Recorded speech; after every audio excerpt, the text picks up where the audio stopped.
if you are at the same level, your counterparts, you've been given a role, you're making half the money that they're making, or maybe you're making the same money, but you're given half the budget that they're given, but you're expected to produce at the same level that they are producing, you're setting me up for failure. And you're doing it based on it's intersectionality. You're looking at me as a woman. You're looking at me as a woman of color. You're looking at these things as weaknesses, when actually you should be looking at them as strengths. We'll discuss race and how it plays a factor, and how we didn't even talk about this topic because we were afraid.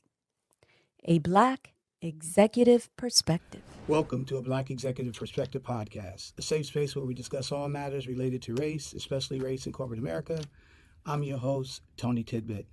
So first, we want to thank WNHU 88.7 on the Rick Dial. We're here in their podcast room at the University of New Haven, so really appreciate being here, their hospitality, and really love the love that they share with a Black Executive Perspective podcast. So thank you, WNHU.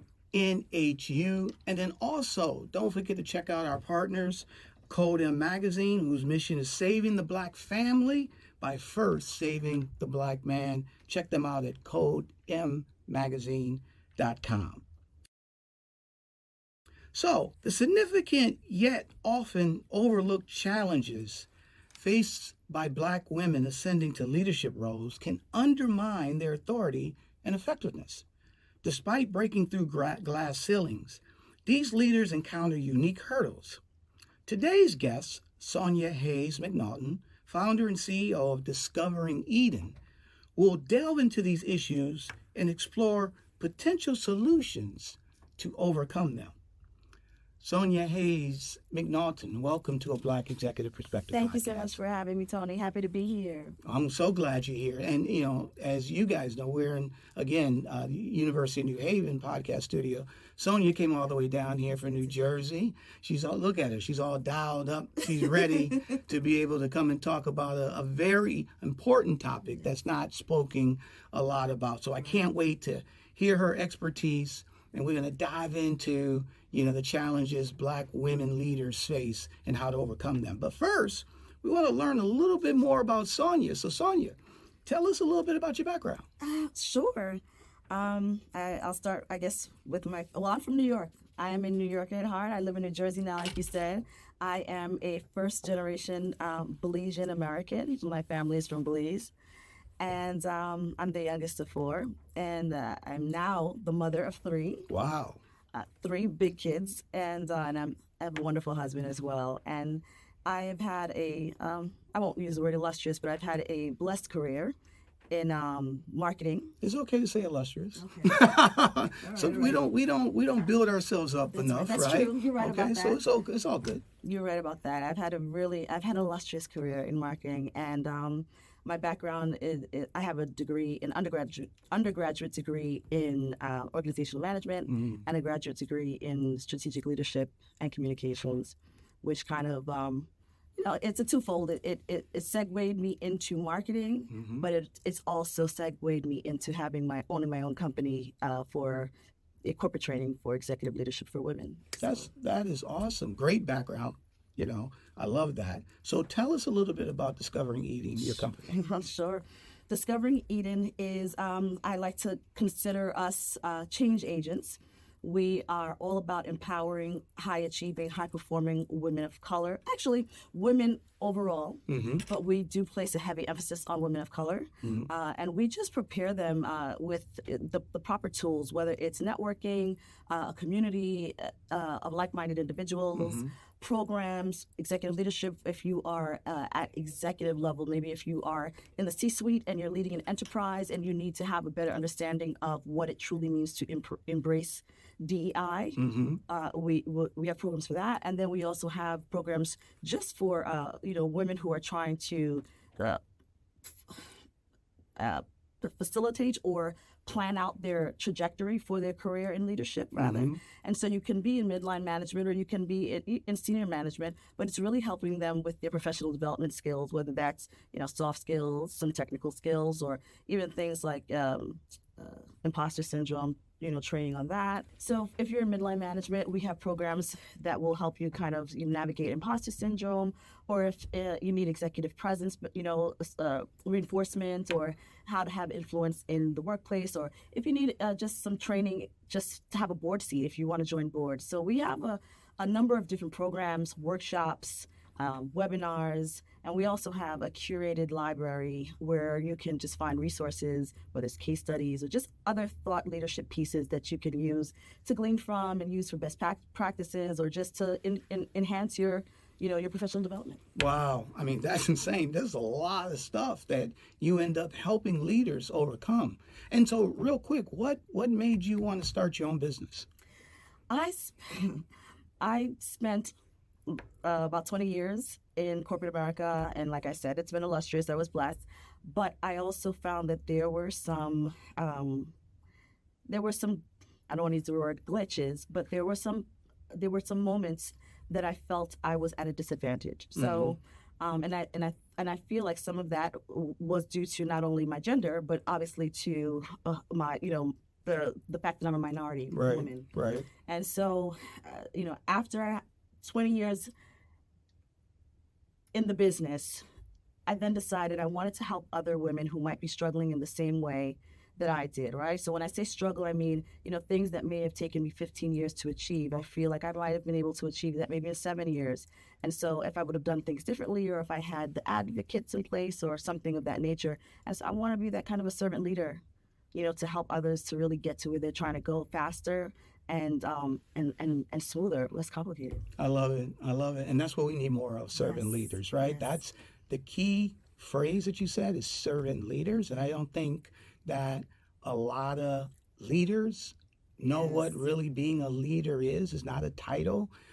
It's about being a servant and serving others. So we're going to definitely get into that. So, my girl, seem like, number one, I'm excited because you seem like we got the right person here to talk about this topic, right? So this is awesome, right? So you ready to talk about it? Yeah. All right, let's talk about it. All right, so now listen, before we get into the deep end of the pool, all right, you didn't get to where you are just overnight.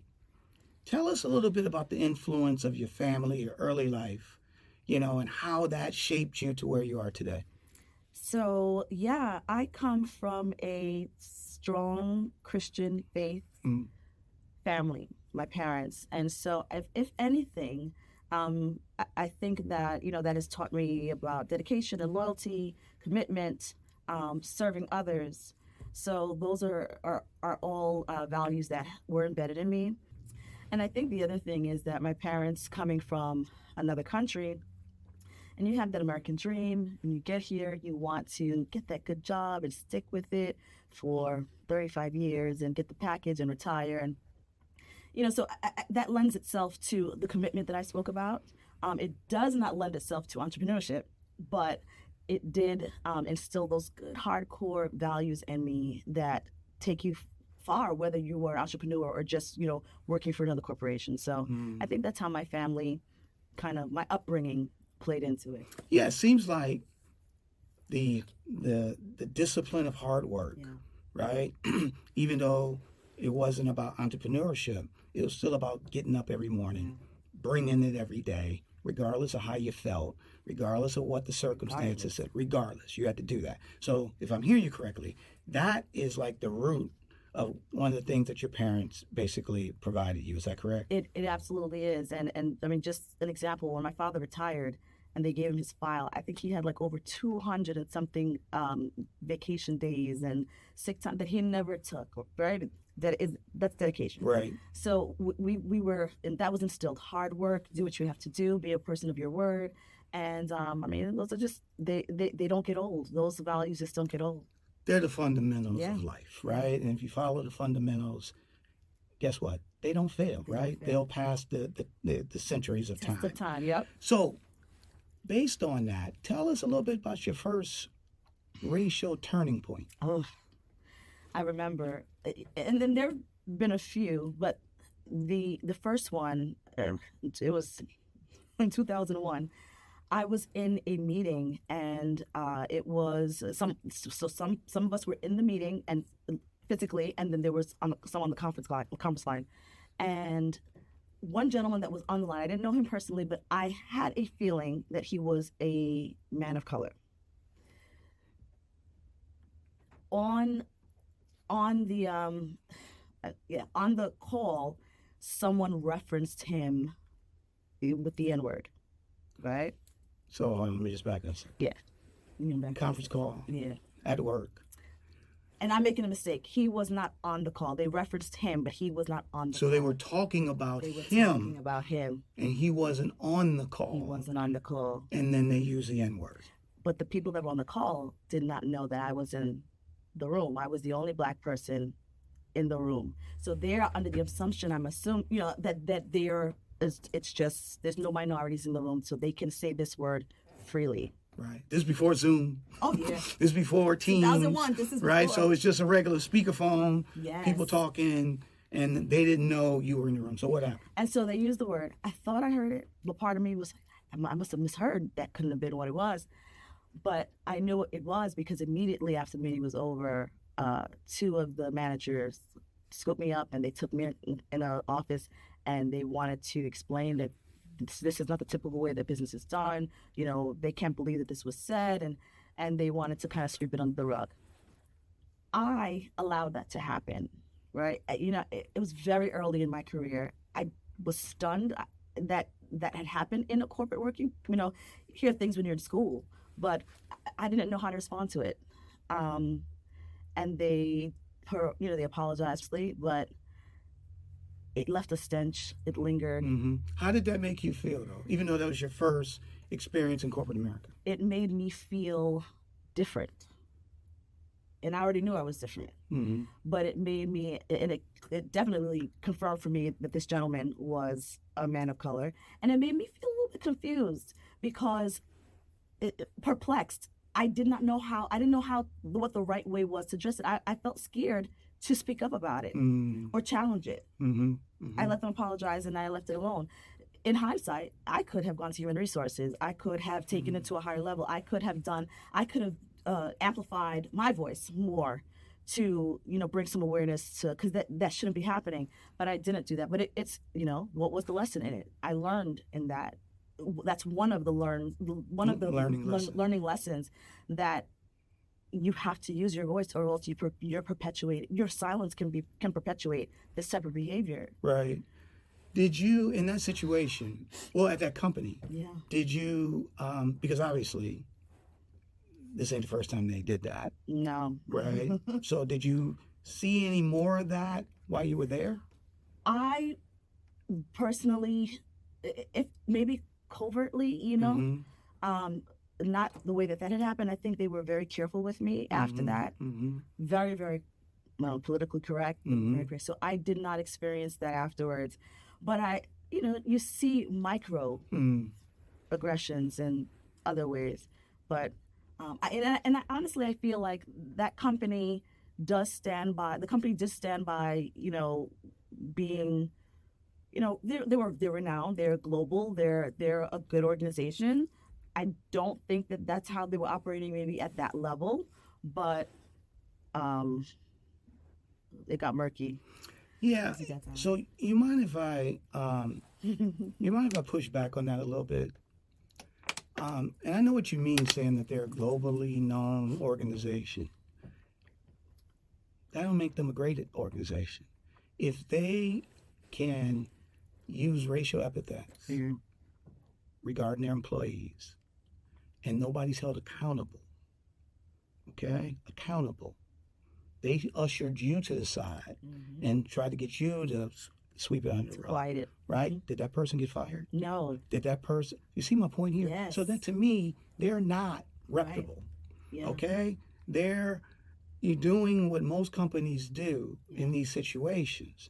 And, at the end of the day, that's why we have this podcast to talk about these things and make people aware. Because a lot of times people they don't recognize these things go on. And then when they hear, African-American or people of color speak up, they're like, they whining. Mm-hmm. They're complaining. Mm-hmm. They're this and that. Because if we all were speaking up, and this is one of the learning lessons that you said, right? That you learned. I should have said something. I should have went to HR. I should have did this. I should have did that. If everybody was doing that consistently, then they'll be on notice, and you wouldn't see a lot of these things, and there'd be training and all different type of things. And I need to own where my responsibility lied with that, right? I think because it was very early in my career, I was very, very young. You are so happy to have the opportunity. You almost yourself feel like you may not belong there, because this is the way of the world, right? This is how people think, or the oppression that has kind of grown up with us, or it's been forced upon us, I would say. So I want to give myself the grace, that little bit of grace, and say, I think it was my youth, my inexperience. Yeah. So there's no, you don't. This is not about you. All right, it's not about holding you accountable, right? One thing I want to jump on before we go to somewhere else is that when you took that job, were you thinking about race when you walked in the door? Not at all. Not at all, right? You didn't come in with a chip on your shoulder saying, I hope they, don't beat me up, or I hope they, accept me. And you came in to do a job. Yep.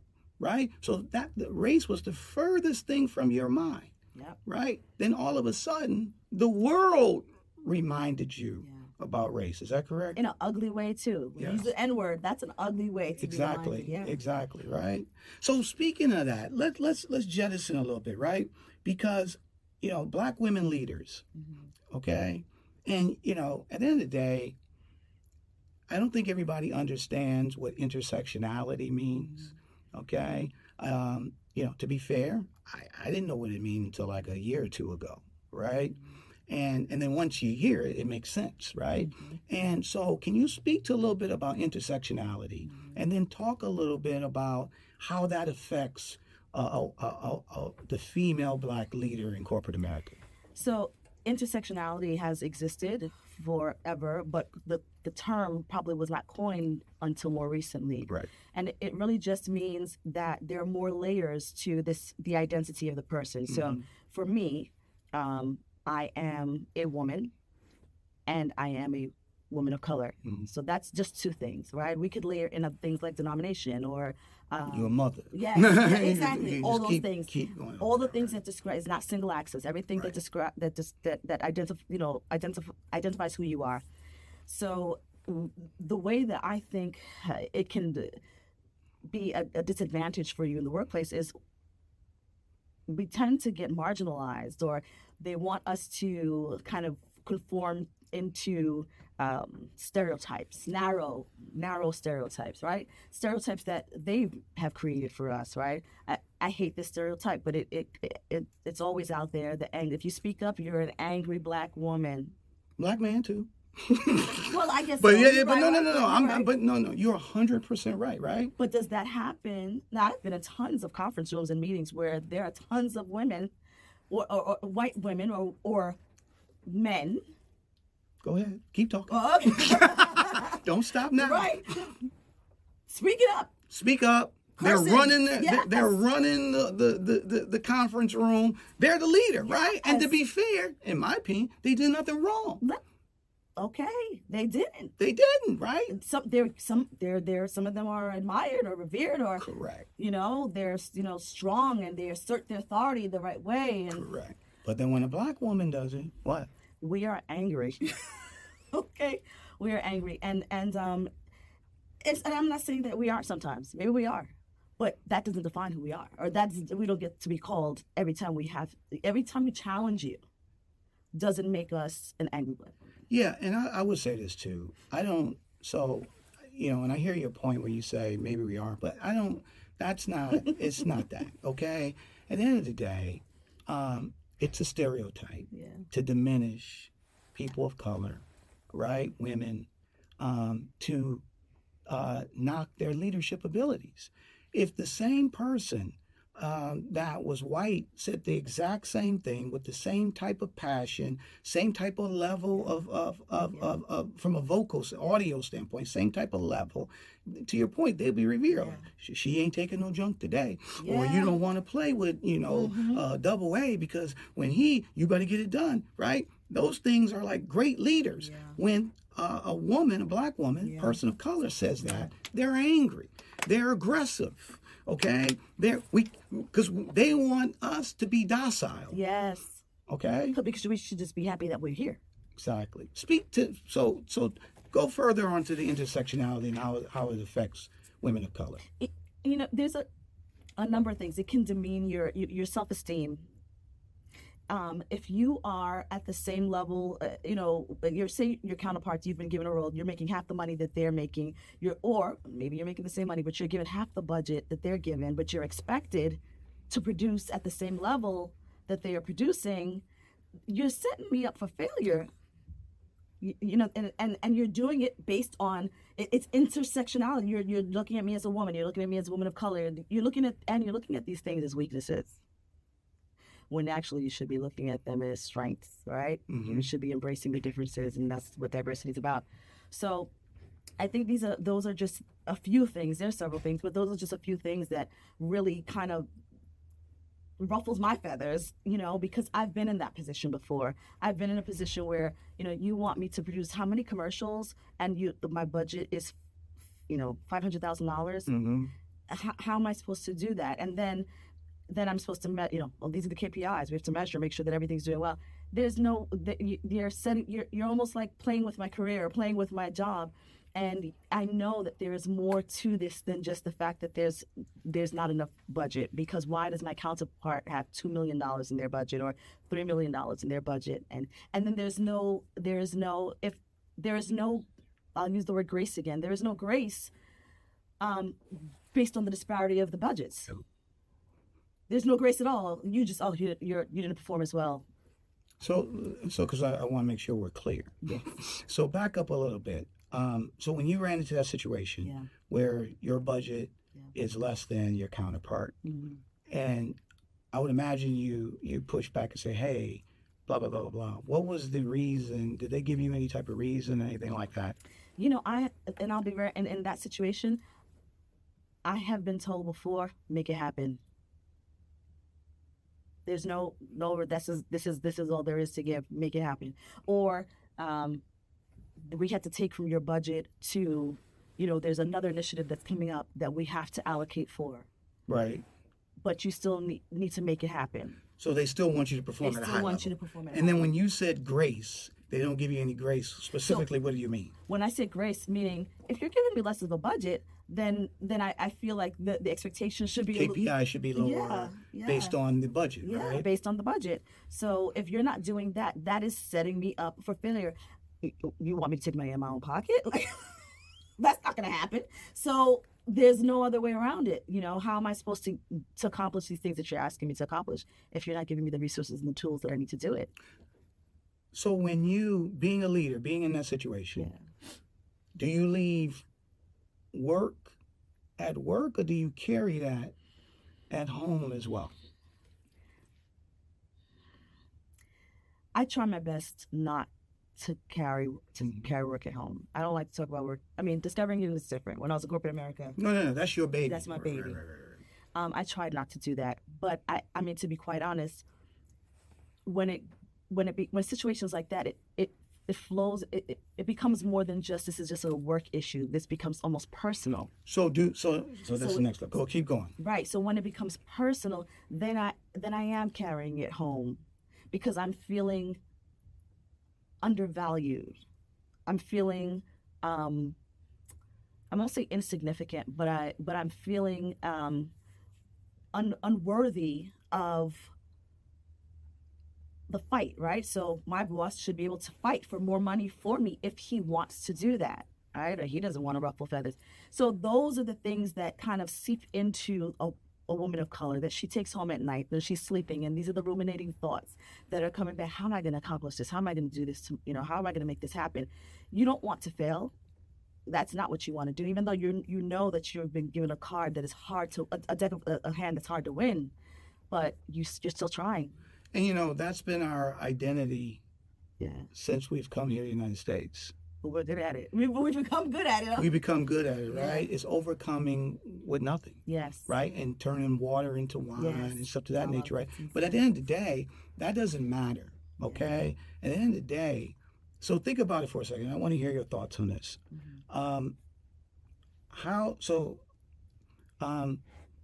If I was hiring you, right, to be my SVP or CRO or Chief Marketing Officer, what the case may be, how can I get the best out of you? What do I need to do to get the best out of you? You need to equip me with the essentials, right? When I say essentials, I mean I'm taking into consideration that we may not always be able to get everything that we want, right? There may not be enough budget for that. But then there's the essentials, right? So we need manpower. I need a team. I need you. Are you going to give me a headcount? That's one. Are you going to give me a suitable budget for what we are forecasting? Are you going to give me autonomy, right? Because then there's this illusion of power, right? We think we have power. We've been given this title, but it's a mirage. Right. So in other words, and you tell me, because I think I know what you're saying. Number one, you need to support me. Yes. You need to have my back, right? You need to empower me. Let me make the decisions. Let me do what I feel best, right? What I think is best. You unleash me, and you have my back, and you support me, right? I have one more. Go ahead. And you need to nurture me, right? So my career doesn't stop here. You know, you need to nurture. You need to foster an environment that's all about continued learning. And that doesn't happen all the time for women in general, but for women of color, we don't get those opportunities all the time. So if you are doing all those things, you are setting me up for success. Right. So going back to your point, back to the budget thing, right? When you didn't feel that you were being supported, that they didn't have your back, that they wasn't empowering you, that they wasn't nurturing you, was that company getting the best individual that they could have gotten? You still gonna bring it anyway. Right. No, they weren't. Right? Right. Right? Right. You still gonna bring it anyway. Yeah. Right? But you're bringing it with a lot of baggage here, because you're thinking as you coming in, like I said earlier, we turn water into wine. Yes. All right, but at the end of the day, if you want to unleash me and where I can be an asset, a major asset for the organization, right? These are the things that you need to bring to the table to support me as a Black woman leader. And by doing that, guess what? Your organization, your department, whatever the case may be, I'm gonna take it to a whole nother level. Yes. Is that correct? Did I make that up? No, that is absolutely correct. And what are the repercussions of not equipping your they're going to bring it and do their best, but get burnt out. And then where does that, then you're talking about morale and productivity goes down. All these things start to happen after, or they leave. You get burnt out, you leave. But when you give them what they need, you've got a devoted employee there that is going to work their hardest. You're going to get a lot of productivity. You're going to get a leader that is inspiring their team. You will have a leader that is developing leaders, because leaders should develop leaders.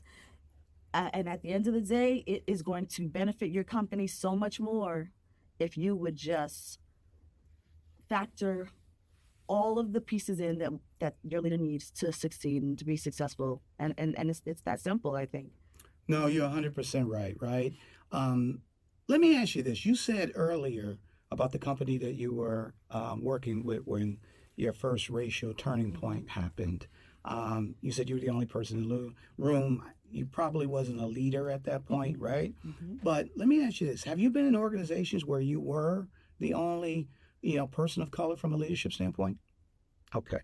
So how did that make you feel, and how did that affect you, knowing that you're the only one?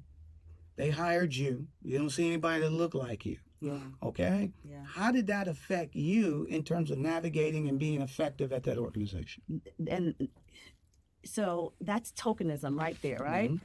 And so you can feel that. That's almost palpable. You know that you're doing your work with the mindset that you are just filling a quota, right? And that's how I felt most often. That I am here. I don't know if my work is truly valued as much as it is needed to check the box. Mm-hmm. Mm-hmm. And that's fake. So it's definitely fake, right? So you just said something. You said tokenism, Mm-hmm. 100%. You felt like I'm just fulfilling the quota, right? Mm-hmm. So, which makes sense. How did your fellow employees see you? What do you mean, my counterparts? Your counterparts. I'm sorry, not employees. Your counterparts. I think they saw me. I think they saw me as a token. I mean, I'm just gonna be honest. No, but go ahead. Yeah. I think that they did, and one of the reasons why I think so is because as the only person of color, it's very isolating. You feel alone, right? So just like when you have an issue on the job and you can, talk with your cohorts about it, and I don't have that experience. Mm. So the relationship, the camaraderie is not the same, and those nuances, it's noticed. Mm-hmm. It's just we're not operating. There's not a synergy, so it affects in so many different ways. So they definitely think and I've been on teams where they may have been one other woman. Most times it's just two women, and I'm probably always the only woman of color. Mm. And but it's a mixed bag, right? Because as a woman of color, you almost feel like I made it, like I'll just take it for the sake of taking it because this is how you kind of go into. You don't know if the opportunity will present itself again. Mm-hmm. So I say that to say, when you are nurturing your employee and they're getting the right professional development and they're, learning how to navigate issues like imposter syndrome or inadequacy or whatever it may be, they're able to deal with those feelings, with those emotions, you know. Mm-hmm. And maybe it would create better synergy, or maybe it could lend itself to building a better team. Right. But most women of color do not have those resources. And so one of the things when we talked about the description of this episode is that how Black women leaders are undermined. Okay? So if you are the only Black leader, if you feel that you're a token, and then your counterparts feel that you're a token, do they think you really got the job because you're qualified? That you bring an expertise to the table, that you bring a certain perspective that they wouldn't have? Or do you think that they figure you only got the job because you were Black? That's exactly what they think. And they demonstrate that, right? Because in those positions, I felt many times as though you said undermined, right? Opinion being dismissed, or when you say opinion being dismissed, like what do you mean? Meaning, like if we're in a conference room and we're brainstorming, and everyone is giving their suggestion, and my suggestion might be very valid, but it may take a couple of people to remind them, well, that actually was a good idea. Let's listen to it again. That's true. So it takes so much time with that. So they know why you're there, and there were several times where I was even more qualified or had better credentials, and it's that stench. I don't know. This is a stench. No. You smell it. Yes. All right. I've been in situations like that. You smell it, right? You see it. You see how they're tuning you out. Yeah. Okay. Your ideas and stuff don't matter as much, right? Your thoughts and stuff don't matter as much. But that undermines your leadership.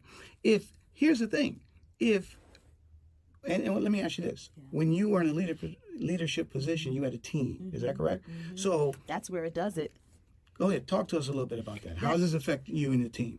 It can, because Now, when you're leading a team, you're expecting your team to respect you, Right. Not only respect you, but, obviously, follow instruction, produce, but they start to pick up. Now, I have not had experiences where they have adapted that attitude and treated me differently, because I always kept a really good Relationship with them. Always did that. But I have had moments where they have come to me and said, this is not right. Why is such and such team doing this? And you know what I mean? So it's obvious. And I've had team members come to me that are not minority. Yeah, it doesn't matter. They see it. They see it. They see call it. it out. Right? And they call it out, and they see the differences, right? But again, we're talking undermining. Yes. So how is that making you an effective leader, right? When you have all these different type of things that happen, and they don't happen in a vacuum. Everybody sees them, right? And then talk a little bit about the microaggressions, right? The little subtle ways. I mean, let's be honest, when you're on that call, when you're 20, it's a long time ago, right? That wasn't subtle. That wasn't subtle, right? I was flat out, right? Yeah. But talk a little bit about some of the microaggressions that you have experienced as a Black woman leader. I think, microaggressions that I've experienced might be just comments about style, or comments about, and not even just style, like when I was taking my son to look at HBCUs. And the first reaction sometimes when you tell certain people HBCU, first they don't know what it is sometimes. You got to break it down. But then when you do break it down, it's almost like, oh, why? Like disqualifying the validity of the school. Right. So, and those are more annoying than anything. But I think the more microaggressions is when people touch your hair. They always talk about that. So they touch your hair and stuff like that? I have definitely had that. And that it wasn't this hair either. It was, like corporate hair, like straight corporate Wait a hair. minute, stop a second. Back up. Yeah. So it just, Yeah. they touch your hair. It doesn't matter what type of hairstyle you have. No. People want to touch your hair. I mean, I could give the benefit of the doubt and say, they just thought it was lovely. I don't know, but it's like, you're not supposed to do that. It's inappropriate. Have you ever touched another woman's, a white woman's hair at all? I don't think so. Okay. Maybe my girlfriend, Okay. not my. But not just somebody coming out of the blue. You look so great, and they want to. Yeah. No, I do not think so. It's some things. It's hard to define sometimes what you would consider to be micro and what you would consider to be a macroaggression, right? Because some of them can kind of like cross the line or overlap.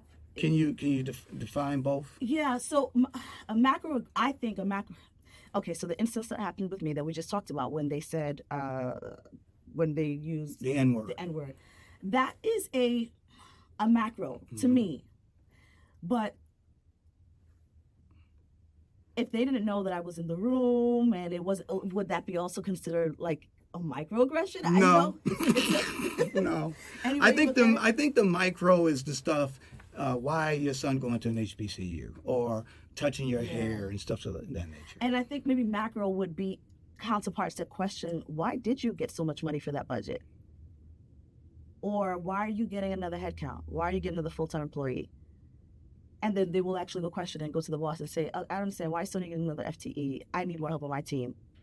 So those are more, and I say that to me is a macroaggression because I don't see you doing that to our other team members who don't look like me. Right. I do not see that. Right. And they can be very vocal about it too. They will make a big deal, like go to the boss and say like, what's up with this? Yet they're not angry. They're just voicing their opinion. So in other they words, are about absolutely angry. yeah, but just so I'm clear. In other words, they go to push back about the resources that you may get, right? But if you did that, you would be the angry person. If they did it, it's just a regular conversation. That's one, and two. I think that they're so used to us not getting the resources that when you do get one or two little things, they don't understand how did that happen or why did that happen. I need an explanation. One of the things I've always had to deal with, it's the mental challenge when you see things, you feel things, Yeah. little bitty, like little needles Yeah. that's just hitting you over and over again, right? You see it, you feel it, right? At the same time, I've had some, and you spoke to this a minute ago, I had some, people on my team or other leaders Yeah. come to me like an ally, or I like using the word accomplice, right? Okay. And say, hey man, how are you doing? Hey, that makes me feel a lot better because I don't feel like I'm walking through the woods all by myself. Have you talk a little bit about, have you had different allies or different individuals speak up on your behalf, push back against the status quo regarding some of these issues? Do you mean minority also, or you just mean in general? I'm talking outside of a person of color. I'm talking Outside. a white person Any- that's really helping champion. And they may not be a leader. They could be Yeah. somebody that's on your team, Yeah. like you said earlier. I have had that. Right? I have had that, and honestly, I've had a boss or two that were minority as well, but not as minority as me, and that may be more say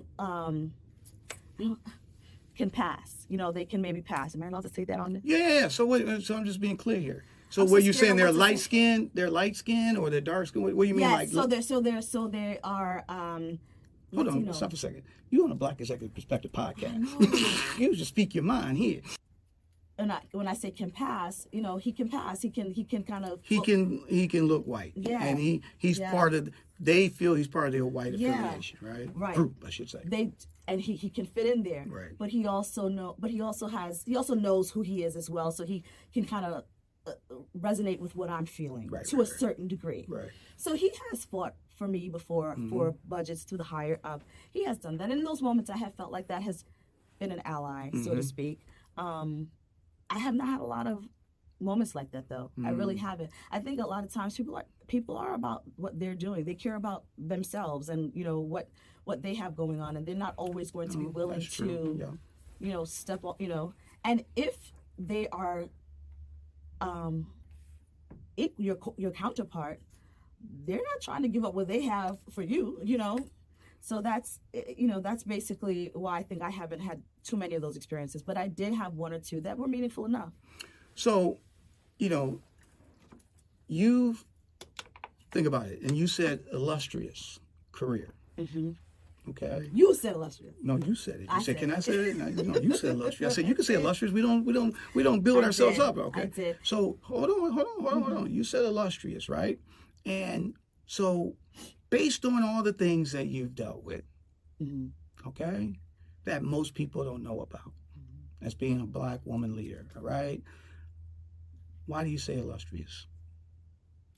I say illustrious because I have worked for the majority of the companies that I've worked for have all been Fortune 50. And as a woman of color, to work for these organizations, I think that speaks volume to my career, my credentials, and my commitment to my work. And I've done some great things. I've done some great things while I was with those organizations. Launched the first set of commercials for one of the companies with radio and TV. Help to rebrand our look and feel for the company. A lot of great things that were an undertaking that were successful. And so I say illustrious for not just for myself and the work that I've done, but also for the institutions that I've been privileged to work for.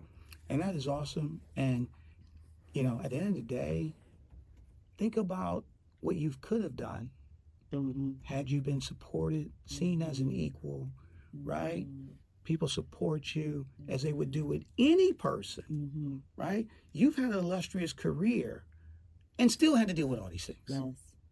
That's a great point. See my point here? It is. Okay? Yeah. And so what? She made it, so what? People deal with it. Stop! All right, stop.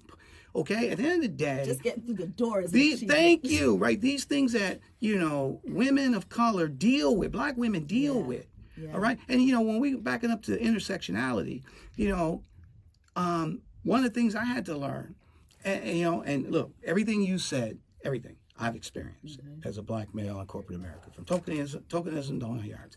But here's the difference, is that I'm still a male, okay? Which gives me some advantages versus a female, right? So if you start thinking, that's where the intersectionality comes into play, all right? So, and then when some of my friends who are, who are African-American leaders, women of color, and they share certain things, and I'm like, wow, you know what? I didn't even think I see my stuff as a male. Yeah.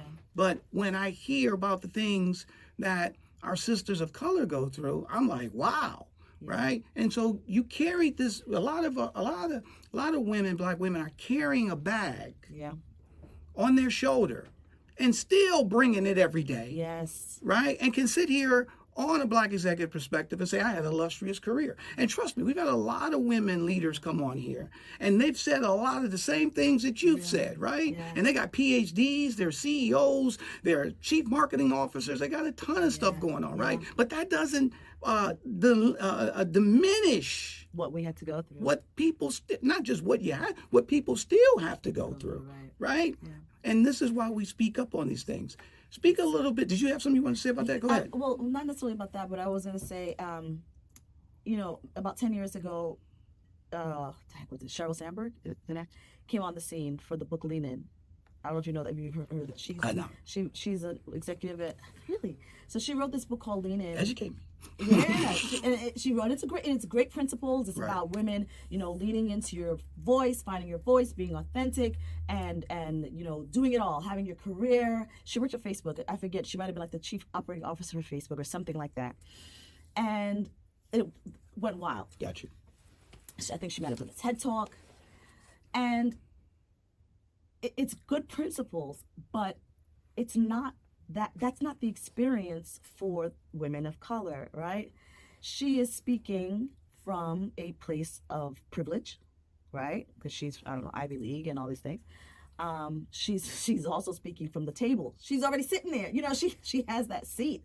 And women of color, we have to come against, we don't have the same education all the time, as some of the opportunities or advantages that some other women have had, right? We have education, but it may not be Ivy League. Does that mean that we cannot be qualified for the position, or we're not as great? We don't always have our voices not always heard because we don't have that seat at the table. And so it just really, it was a eye-opening for me, the book. The book was good, and it's great principles, but there needs to be the homegirl version. No. Yeah. With more strategies. Yes. To help a woman of color in those. You can't tell us to find our voice, because a lot of women of color are using their voice, and they're trying to, but then they're labeled angry. Mm-hmm. It doesn't, it's not a cookie cutter thing, So we're still trying to find our way. We're making, strides. We are, but there's still a lot of work to be done. So speaking of work to be done, you're the CEO of Discovering Eden, right? And you spoke about a lot of things that you help, leaders be able to overcome. So give us a little, like if you had a magic wand. Yeah. Okay, Sonja's got a magic wand, and you can change this landscape. Okay, or if there's a woman leader, black woman leader that's listening to this podcast or watching this podcast, and they're saying, "Yep, I go through that. I've been through that." What recommendations would you make for them to deal with some of these things in a better light, and then more importantly, try to overcome that? And look, this is a big system, but what advice would you give them? So, there's the word embrace means to literally embrace, to hold on, to take on to. So to take on, embrace diversity, right? So that means stop hiring one black person to be the head of DEI and calling that your DEI program. Right. Right? Stop asking middle-aged white men that have been in their positions for the last 20 years to be the decision makers on how to cultivate and empower their high-achieving black women or women of color. There needs to be more representation in those rooms, on those boards, on those committees. That's what I would say is you need to bring those people in so that they can bring more perspectives, right? We don't know what we don't know. Some people maybe really don't know how to embrace diversity. We can all learn, And so that's the grace, right? You get a little grace. If you don't know, then bring the right people in to help you. Bring in the right programs like Discovering Eden. Set it up so that your women that are on the career path forward have no choice but to go through these programs. That they have to equip themselves with the right soft skills, technical skills, leadership skills, executive presence, all of those things. Get senior leadership, the C-suite, those men into some change management training, right? So that they can start to change the way that they manage and implement some bias training. Right. And that's, to me, I've seen them do it at a high level, but I'm talking grassroots at the lower level, and it needs to be consistent. Yeah. Because just doing one bias training and people don't get it. Right. No, there needs to be some kind of interaction or some kind of, there needs to be KPIs. Like we want to see what are the metrics? Did everyone take it? What did they learn from it? How do we incorporate these things that we're learning? The team should be operating differently now. You should be leading at a different level. There should be clear visibility on the changes or the impact that the programs are making. Because we all take those classes. What is it, compliance you got to do at the job, like every couple of months, and you got to go through and talk. We do it, but do we really do anything with it? Right. So you need good programs. Well, there's no follow-up, right? It needs to be followed. It's a check the box. And it starts with the top, right? Exactly. The fish rots from the top, somebody told me. It starts from there and it trickles down. If we can get them straight, then we can start. They set the standard. Exactly. So, final thoughts. What do you want to leave the listeners today? You gave some great advice. You gave great examples. You really elevated a lot of these issues that Black women deal with. Give us some final thoughts. What do you want them to know? Final thoughts. This is a twofold: equipping, empowering, cultivating, high-achieving women. It's in an organization. It's a twofold exchange. It's not only for the individual. The company will also benefit from Correct. this. So don't shy away from it. This is not something that you're just giving away and you're not going to get back. It's important to put these tools in place for not only for your teams to thrive, but for the company to grow, and just to be progressive, to be a progressive organization. DEI has become this buzzword over the last few years, or buzz term, and it needs to be more than that. So, yes. Help women of color. We're loyal. If you take care of us, we'll take care of you. That's just the bottom line. This is what it is. That's the bottom line. We're strong too. We're very strong. We're strong women. We know how to do a lot with not much. So can you imagine what we'll do if you give us everything that we need? Exactly. So speaking of what you need, tell us how a Black Executive Perspective podcast can help you. How you can help me. You can help me by sharing that my new LMS, which is a learning management system, is about to be launched. We have our own proprietary SaaS product that we've built. It's near completion. And so any new client that joins Discovering Eden, you will have your own portal. You will have direct access. You'll have access to the courses and the programs. And you will also have access to a community of women that are like-minded, that you can, vibe off of each other, share best practices and share experiences or reach out for solutions. And you can also use our library, specially curated for women executives, that is going to just continue to enlighten you and help you to be better at what you're doing and soar in your career. So that is awesome. So listen, we're definitely going to promote that. We're going to put your website and stuff up on our website. So definitely check out Discover Eden, especially for those who really want to have some type of expert to help them deal with some of their issues, perfect some of the things that they're looking to do to take it to the next level. So you definitely want to reach out to our Sonja. programs are based in research and case studies, and it is they're rigorous and they are created to be impactful. So. And I can imagine, especially having, Sonja leading the charge. So we want to thank you for coming on today, a Black Executive Perspective. Your insights and thoughts and experiences has really, really, touched me, and I'm pretty sure it's touched the audience. And, we want to have you come back at sometime soon. Thank you so much for having me. Thank you, Sonja. Thank you. Tony. So I think it's now time for Tony's Tidbit. All right. So the tidbit, as always, is based on the conversation that we had today. So the tidbit is, in order for us to cultivate Black leadership, we must first realize that racism is inherently embedded in many of our organizations. And you heard a lot about that today with Sonja, about some of the issues that she dealt with as being a Black leader, and not just her, a lot of other people. So we want to thank her for coming on. So I think it's now time for our Need to Know with Nsinga. Nsinga, what do we need to know? Hi, this is Nsinga Burton bringing you your Need to Know moment today. And today we're going to be talking about the wonderful DEI, diversity, equity, and inclusion, which is under attack by many, many different factions of our society. DEI, which is really about inclusion and belonging and making sure that people who are usually qualified and overly qualified have access to the same types of jobs, education, various institutions as those who have been part of the ruling class is what we would say in an academic setting, but those who have been historically empowered. So, diversity, equity, and inclusion is really about historically disenfranchised populations and how to bring them into the fold in a way that is equitable, as we try to create a more fair and just, or some would say egalitarian society.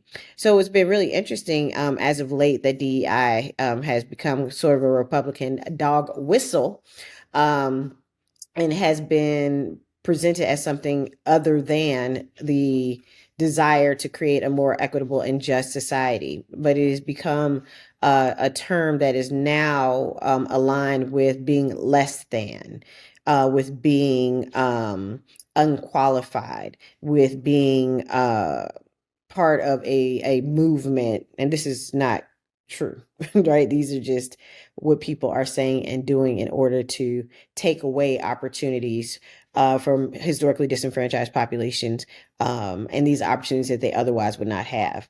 Because we do know when these members of historically disenfranchised populations met all the criteria, met all of the qualifications, exceeded those qualifications, they still were not given the nod. They still were not admitted to schools. They still were not given jobs or awarded jobs that they had applied for. Some weren't even allowed to have interviews, right? And so all of these things are tied up in diversity, equity, and inclusion, and why, diversity, equity, and inclusion is important. So an example of what I'm talking about when we talk about a dog whistle is when you change the meaning of something so that it becomes a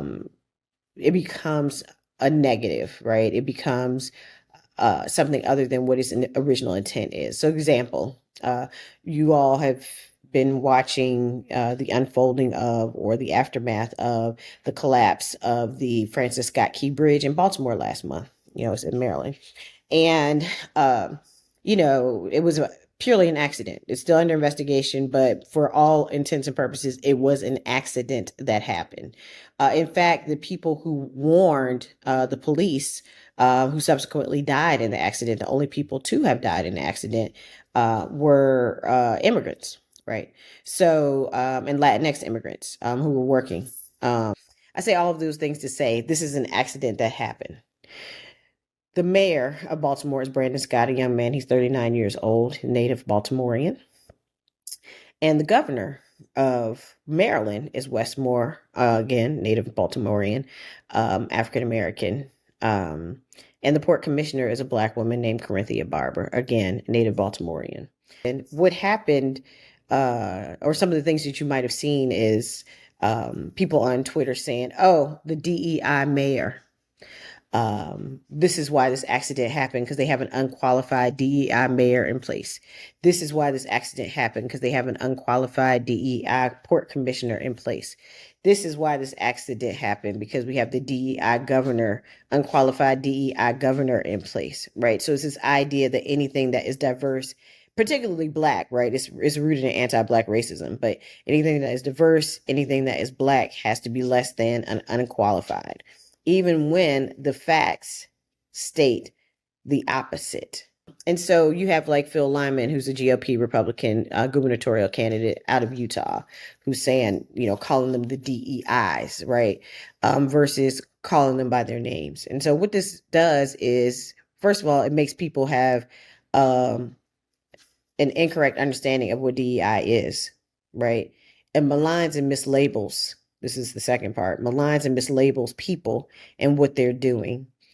Third, it dehumanizes whole human beings like Wes Moore and Brandon Scott and Corinthia Barber.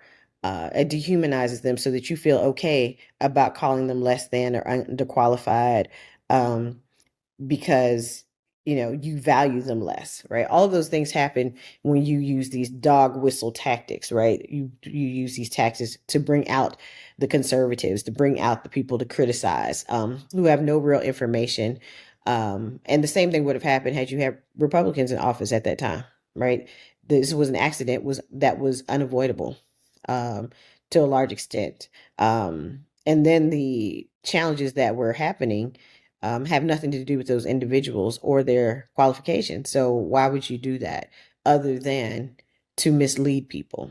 So I'm going to wrap this up, but I just wanted to be clear that DEI, which is actually a positive thing, it's about diversity, equity, inclusion, and belonging, creating a sense of belonging so that people can be a part of whatever institution, business, church, educational institution, whatever institution, they can be a part of it if they are qualified, if they want to. And then if they do gain admittance, that they are treated fairly and equitably once they are there. That is what diversity, equity, and inclusion is about. It's not about, giving handouts to people. It's not about putting people in places who are unqualified, even though we've seen a lot of that happening, particularly under this previous administration, national administration, which is why the mail system is in a complete disarray and horribly run currently. But, we don't talk about that person. We don't say, oh, they put another white man in there, so it's going to be terrible. Because it's ridiculous. That sounds ridiculous, right? Yeah. Okay. And I know it's not equally yoked. What I am saying is, and it's not an equal argument because of the power dynamics. But what I'm saying to you is DEI is a good thing. DEI is about giving people who are qualified and who have paid their dues and who have done what they needed to do a shot in a place, often a workplace, often an educational institution that they normally would not get the nod for, just because they're actually Black or they're actually Latinx or they're Asian or they're whatever, right? They wouldn't get the nod necessarily. So that's what it is about. It's about inclusion, right? Not about unqualified people getting jobs they don't deserve and running the country into the ground. And that is your need to know note from Nsinga. Wow, thanks, Nsinga. That's some great information. Really appreciate it. Can't wait to hear what you have next week. So, for next week, we want you to join another episode of a Black Executive Perspective podcast, where we're going to basically, next week is going to be,